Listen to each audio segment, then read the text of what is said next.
Welcome to the Growing People Podcast, where we take a 360-degree look at how people and organizations grow and develop. I'm John Losi, your guide as we explore personal and professional development.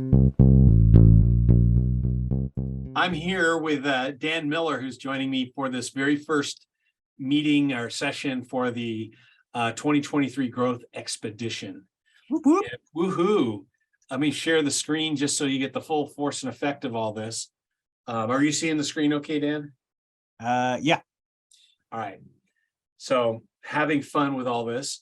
And every new beginning starts with an ending. And we are going to start 2023 in just a couple of days.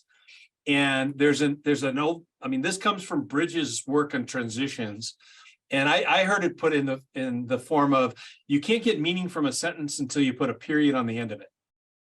And so a big part of starting 2023 well is ending 2022 well and putting a period on the end of that sentence so that we can go and find the lessons that we learned from it.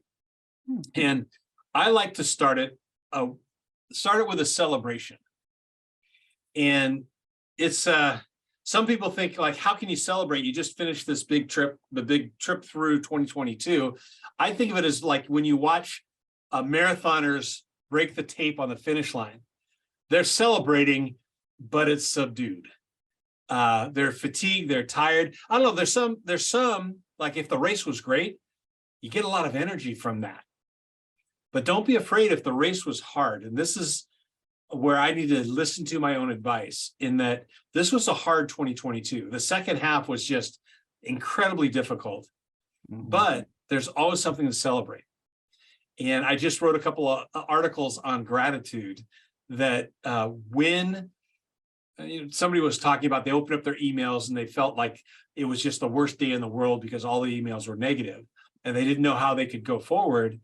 And the trick that I've used to get through that kind of stuff is pivot to gratitude. Look at the things that worked. Look at the things that were successful before you do anything else.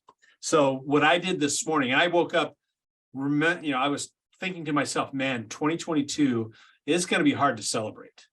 For a lot of people, that 2020 and 2021 were really difficult to celebrate. I felt like I was making progress in those years. This year, it felt like I took a bunch of steps backwards, and I had a really difficult time thinking to myself, all right, I told myself, I've got to eat my own dinner here, eat my own cooking, and I need to celebrate first. So the very first thing I did last week, and then this morning, I printed out my work that I did in my planning for last year, my 2022 growth plan. And immediately I started looking at it and evaluating myself. And that's not where you start, because I make it so that I can actually grade myself and all that. That is not where to start. I needed to sit down and think about, what are the things that I'm grateful for this year? And I was doing this.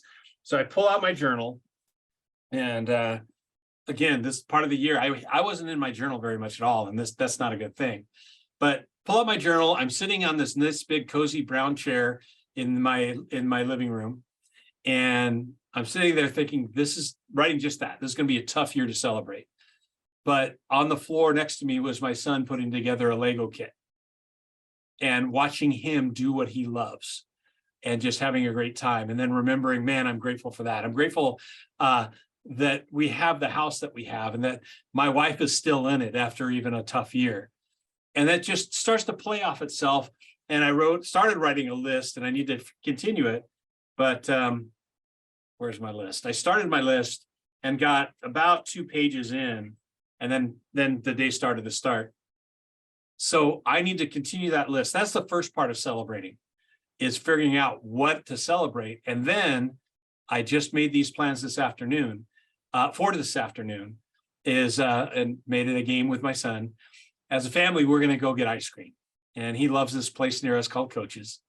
And so that's the first part. And what I encourage you to do is do that same thing of think through. And I know, Dan, you have a ton to celebrate, not just family, but business, all that kind of stuff. Take time to identify it and just write it down. And to me, that's the first step of ending 2020 well. Number one is to celebrate. Now, number two, and I think you're well on your way here based on your attire, is to recover. Because oftentimes we jump into the next, either the next year, the next phase of planning, whatever it is, without recovering. And fatigue can be very dangerous when it comes to cognitive ability. And so celebrating is just, hey, the race is over. We're here. We've reached home. And New Year's is just an arbitrary date, but it's a great marker because whether I'm not a big believer in resolutions, but ending the year and starting the year at New Year's, it's really convenient. Just like, budget years. Bookkeepers, you got two choices. You got calendar year and fiscal year. I think we can have the same thing. We're creating a time to end and to start.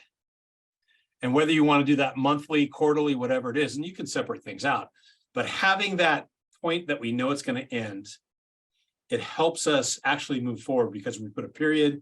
And now it's time to recover before you do anything else. Celebrate, recover.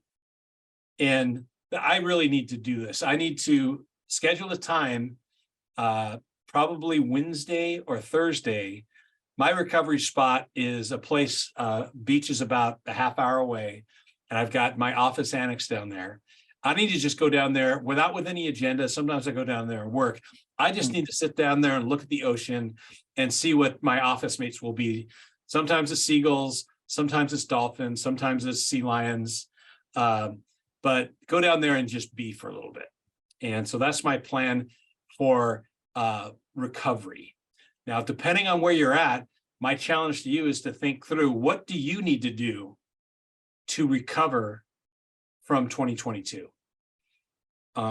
Celebration might be part of it, but another part of it is, I don't know what you do. Do you read? I think, Dan, you often turn to music for recovery, and maybe it's playing your instruments. Or discovering a new combination of things on your looper, but having some way to rejuvenate your body and your brain, and figuring out, maybe set aside at least an hour, if not a day, in the next few days where it's totally about recovery and doing what you need to do to recover without guilt. So that's the first challenge, is to find a way to celebrate. For me, it's going to go get ice cream with my family. Whatever you need to do to put a marker that says we're done. You break the tape. Take an hour or a day and use it for recovery. That means you can't get out of your vacation attire. You stay in that, or maybe it's where your recovery by some sort of ceremony of getting out of your jumper, hanging it up properly. I don't know. But the third part of this is reflection. And I'm a fan of reflection. And the hard part about reflection is having other people see that you're doing something, because from the outside, it looks totally passive. But the thing that we forget is we only learn from experience if we time to reflect. We think that we need to be in our growth zone. We need to be out on the edge all the time, but we can't grow at that point. We've got to step back into our comfort zone in order to access the raw material for our growth. And the way that I reflect is, and this is the challenging part, is I've got all this stuff that I put out there, and I've got to take a look at my plans for last year without an eye towards judging myself. Mm-hmm. Part of it is looking at the plans. Part of it is just, take 15 minutes and go month by month through your calendar last year. And take a look about all the things that you did each month. If you have it set up, go week by week. I don't say don't go day by day. That's a little bit too granular. But just take a look at all the stuff that happened last year without an eye for judgment. Just what happened. And if you want to take notes about each month, what happened each month? And that's where you're looking at it. You're just saying good, bad, or indifferent.